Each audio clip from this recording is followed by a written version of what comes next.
gabow iyo kalgacal. kulanti wanaagsan dhegaystayaal, waxaan caawa idinku jalbeebinayaa sheekafaneedii la magac baxday gabow iyo kalgacal ee uu curiyey ugaas nuur daahir geelle. waa sheeko farshaxan miidhan ah oo si buuxda farta noogu fiiqaysa marxaladaha ay noloshu marto, geerida horteed iyo xusuusaha ku lamaan. gabow iyo kalgacal. tusmada nolosha aadamaha waa taxane dhib badan oo lagu kala aragti duwan yahay. mufakiriintii bulshooyinkii hore iyo kuwa hadda waa ay isku khilaafeen qunyar socodnimada dowga xayaatada. in la rogrogo qalwada nolosha oo amuurteeda la daawado waa aqoon falsafadeed, laakiin qofka muslimka ah wuu garan karaa halka ay ka bilaabato qalwada noloshu iyo halka ay ku dhammaato. amiirkii afraad ee khilaafada islaamka, cali ibn abi daalib, baa laga hayaa ninkii qalwada nolosha ka gooba fagaagga sare waxay u soo celisaa camuudda hoose ilaa ayadaa asal ah. indheergaradkii hore ee Soomaalida ee isku dayay inay wax ka bartaan dowga xayaatada ayaa u qaybiyey 3 mooro. waa midda dhalashada, moorada dhaqashada iyo moorada dhimashada. midda hore iyo midda dambe ayay ka tageen, waxayna xoogga saareen midda dhaqashada. nolosha dhaqashadu waxay u qaybsamaysaa 3 meerto xilliyeed oo isa suran: godka xayaatada dhallaannimada, godka xayaatada dhallinyarnimada iyo tan waayeelnimada. nolosha dhallinyarnimadu waa nolol dabiici ah oo xoog iyo caafimaadba ku laran. waa nolol dahabi ah marka lala barbardhigo labada nololeed ee kale. waa nolol garaadka iyo ay cadiifaddu sarrayso. waa nolol hamiga iyo hawadu ay xaqiiqda nolosha ka qariyaan. waana nolol ilduuf badan. waa nolol kii ka faa'iidaysta uu ku tanaado dambaysada, kii ay ka faa'iidaysatana urugadeeda uu la godgalo. xayaatada u dambaysa ee waayeelnimada waa nolol cukan. waa nolol garanaysa halka ay ku dambayso. waa nolol ka quusatay hami iyo hawo adduun, kol walbana nayaayiro ka goobta xasuusta tagtadii galbatay.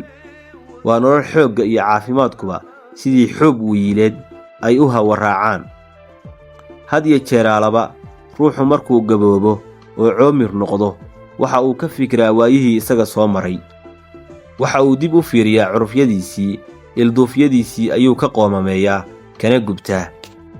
xilliyadiisii barwaaqada ayuu soo gocdaa, isuguna hambaliyeeyaa, firfircoonina ka sii qaataa.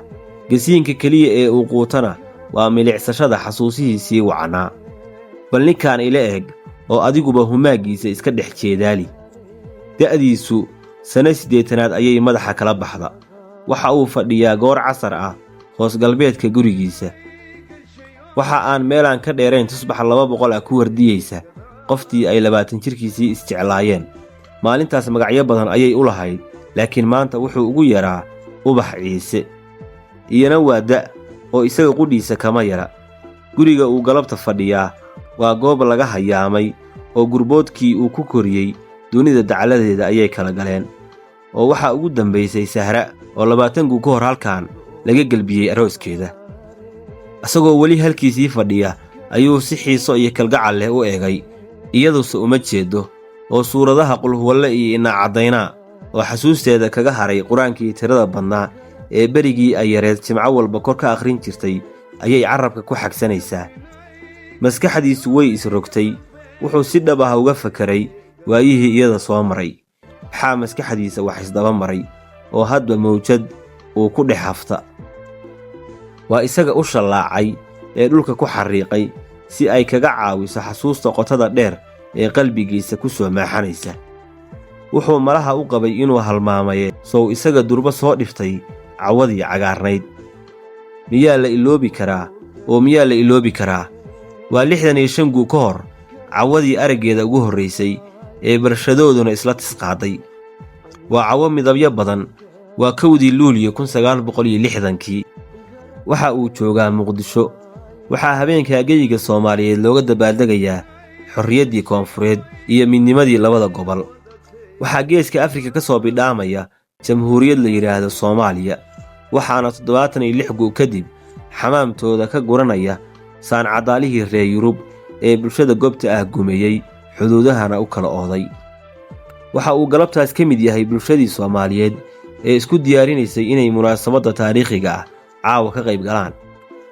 wuxuu salaaddii maqrib kadib isku diyaariye gurigiisa oo ku yaalla xaafaddii Xamar Jajab ee Muqdishadii hore. kolkuu si la yaab leh u labistay ayuu cagta saaray waddada tagta guriga Fisho Guferno oo ay ka dhacayso munaasabadda Soomaali caawa lagu midaynayo.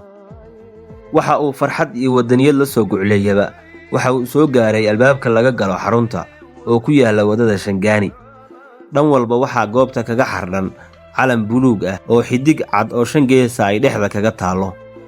waxa uu dhex gala Soomaali faraxsan oo gobonnimadoodii heshay, oo caawa ku ballansan inay sanbabada ka buuxsadaan neecawda xornimada. habeenkaas ninkii joogay baa garan karee Soomaalida halkii la sarca dhiig kama da'ayn. isagoo daawanaya ashqaraarka iyo milgaha goobta ka muuqda, kana fakaraya sida Soomaalidu u hanan doonto dowladnimada caawa gacanteeda soo gashay, ayuu sheedda ka milicsada koox habla ah oo qoobka ciyaar ku dheelaya xadiiqada xarunta ku dhex taalla. waa gashaantiyo cuddoon oo wejigooda laga dheehan karo farxadda iyo raynraynta habeenkaas geyiga Soomaalida ku fiday. waxay u labisan yihiin nooc soo jiidasho leh oo ishii jalleecda ay ku libdhayso. waxa ay ku ciyaarayaan hees uusan caawa ka hor maqal. waxay cod dabacsan ugu luuqaynayaan heeskii Cali Sugulle Dun Carbeed ee ahayd aan maalno hasheenna maandeeq. waa isaga inta is ilaaway oo shimbirkii xorriyaddu kor u qaaday hablihii bartanka ka galay, oo la dheelay welibana kula luuqeeyey hees uusan caawa ka hor maqal. markii ay jidbadu ka baxday ayuu xagga midig jalleeca. wuxuu arkay inan aad u qurux badan oo ku jeeni qaaran calankii buluugga ahaa. wuxuu jeclaystay inuu la hadlo, balse waa dhaqankii goobta yaalaye. hadalka habeenka waxaa ugu horreeyey hambalyada oo qof walba oo Soomaali ah uu qofka kale ugu halcelinayay. markay isku tuurtuureen hadallo tanaaga ah oo farxad xambaarsan ayay gacanta isqabsadeen. Soomaalidu habeenka lab iyo dhadig ma kala lahayn farxadda awgeed. waxa uu dhex lugaysiiyey xadiiqadii ay isku barteen. waxa uuna ilaaway qasadkii uu caawa gurigiisa uga soo tegay. hadday dadku u dabaaldegayeen la soo noqoshada xorriyaddooda, isagu waxa uu dhanka kale u dabaaldegaya barashada ubax. isagoo mooda inaan wakhtigu weli dhammaan ayuu mar qura arkay goobtii oo cidlo ah. isagoo hareeraha eegaya ayaa waxaa u yimid askari boolis ah, wuxuuna ku wargeliya in xafladdii dhammaatay, dadkiina kala hoydeen. isagoo aad mooddo inuu ka hambabaray hurdo uu muddo yar jiifay ayuu ubax ku yidhi, xaafaddiinnu waa halkee, anaa ku geyne. waxayna ugu jawaabtay, gurigaygu waa kaabba amxaaro. walow masaafadu durugsan tahay, wuxuu habeenkaa xil iska saara inuu noqdo gaadiidka ubax xaafaddeeda geeya. allaylehe geesaq barkii una soo rogmay gurigiisii iyo Xamar Jajab, war masaafadu kala fogaa. markii uu sariirtiisii gadicad ugu jiifsaday ayuu isweydiiyey su'aalo dhowr ah. wuxuu isweydiiyey caawa wuxuu u doonay Fisho Guferno. marka laga yimaado dabaaldegga xafladda, waxaa jiray arrimo gaar ah oo isagu meesha u tegay. waxa uu fiidkii gurigiisa ka sii qaata qalin iyo warqad uu idahayay inuu ku diiwaan geliyo khudbadaha taariikhiga ah ee madaxdu ay caawa halkaa ka jeedin doonto. balse waxna ma qorin, waxna ma dhegaysan, ee shimbir kala duufsaday. waxa keliya ee uu caawa maqlayay waa shiikhii caawa xafladda furay ee suuradaha Al-Nasri tafsiirkeeda ummadda dhagaha ugu shubahayay. waa suurad ka hadlaysa furashadii Maka. wuxuu kaloo isweydiiyey, talow maxaad kaloo maqlaysa? wax kale muu maqlayn, ee wuxuu arkahaya abwaankii Iswaa'il iyo halgamaagii weynaa Cali Xuseen Xirsi oo masraxa sii koraya. wuxuu ka sheegayna war uma hayn. wuxuu kaloo caawa soo ogaaday inuusan waddani ahayn.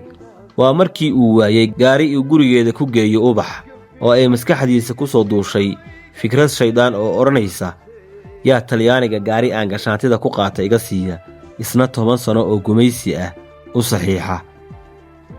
kolkii uu xasuustaa fog dhex muquurashadeeda ka soo jeestay ayuu mar kale foolkeeda jalleeca. waxay ula ekaatay qof uusan galabta ka hor arag. waxa uu isweydiiyey, aaway quruxdii, aaway jirkii cuddoonaa ee caddaa iyo cududihii ishaystay, aaway dhabannadii shubnaa iyo camankii tushta lahaa, dibnihii khadda u ekaa iyo ciridkii dhuxusha ahaa, sunniyihii ishaystay iyo indhihii waaweynaa oo mar kastoo ay ku eegto isagu uu farxad la bururi jiray. si cod hoose ah ayuu isku su'aala, kani musurkii ubax baa aaway cabbaaryihii ishaystay. silsiladihii dahabka ahaa ee ay maalmaha casuumadaha qoorteeda ku tixi jirtay, shalmadihii xariirta ahaa oo ay labiska ku bili jirtay, toobkii iyo goonnooyinkii ayrishka ahaa, kabihii iyo faraantiyaashii ay bil walba dubay ka soo rari jirtay, galabta dusheeda kama muuqdaan. wuxuu si dhabha isku weyddiiyey halka ay waxaasoo dhan aadeen.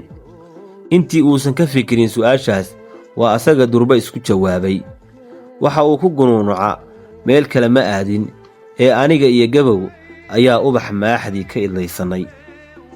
maxaase kala yaabi, ma anigaaba tabar ku dhaama, wakhtigu soo labadayadaba si caddaalad ah inooma helin.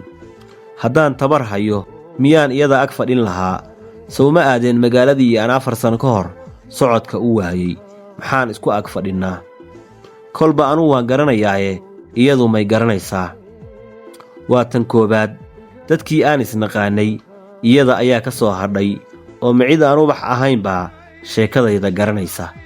haddaan beri jidhkeeda u hamuumi jiray oo dareen ragannimo u qaadi jiray, maanta ma hayo oo gogol iyo gasiin midna iiguma toorna. dharaaraha inoo haray ayaan ku ballanay inaan isweheshanno. geerida ayaan ka dugsadaa. talow haddaan dhinto maxay dareemi doontaa? haddayse iyadu iga hormarto qolqolkii aan 65 sano ku wada noolayn, yaa igu wehelinaya. markuu hadalladaa tawaawacaa dhammeeyey ayuu mar kale fiiro ugu noqda. wuxuu isweyddiiyey wuxuu maanta xaggeeda ka tabanayo af iyo addinba. weligaana oraah xun kumay odhan, balse waa nin iyo gocashadiise waxaad soo garataa habeenkii ay ku dharbaaxday. waa waayihii shukaansiga iyo hasaawaha. waa habeenkii aad ku kulanteen gurigii walaasheed ka weyn ee saada ciise. waa cawadii ay beerta kuraasta idiin dhigtay, iyadoo aad u qabta xuurlacayn jannada ka soo xagaabaxday iyo xidigtii dagaari oo booskeeda ka soo durugtay. cadceeddii oon weli dhicin iyo dayax 15aad ah oo inta galka iska rogay fallaarihiisa ku maquuniyey hirarka badda. waa habeenkii aad u adkaysan weyday quruxdeeda, carafteeda iyo labiskeeda oo 20 jir baad ahayde inta uu dareen ragannimo uu jidhkaagii ku baahay aad adigoon ka fiirsan gacmagacmaysay oo calaacal horor ah goljilicdeedii ku cantoobsatay.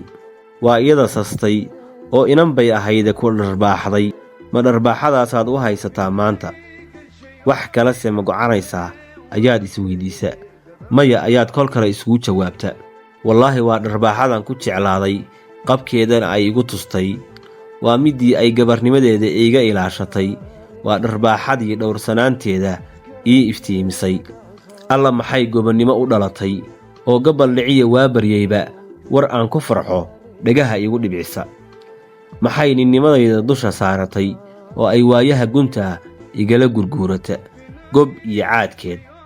cimriga ayaa labadayadaba ina taseeyey oo xooggii iyo quruxdiiba inaga wiiqay. gibisha caalwaana ina saaray. 65 gu oo aan ubax ag joogay, gashaanti kalena aanan jalleecin. tagtadii uma ciil qabo, geeridayduna waa xalaal. ugaas nuur xaaji daahir, gabow iyo kalgacal.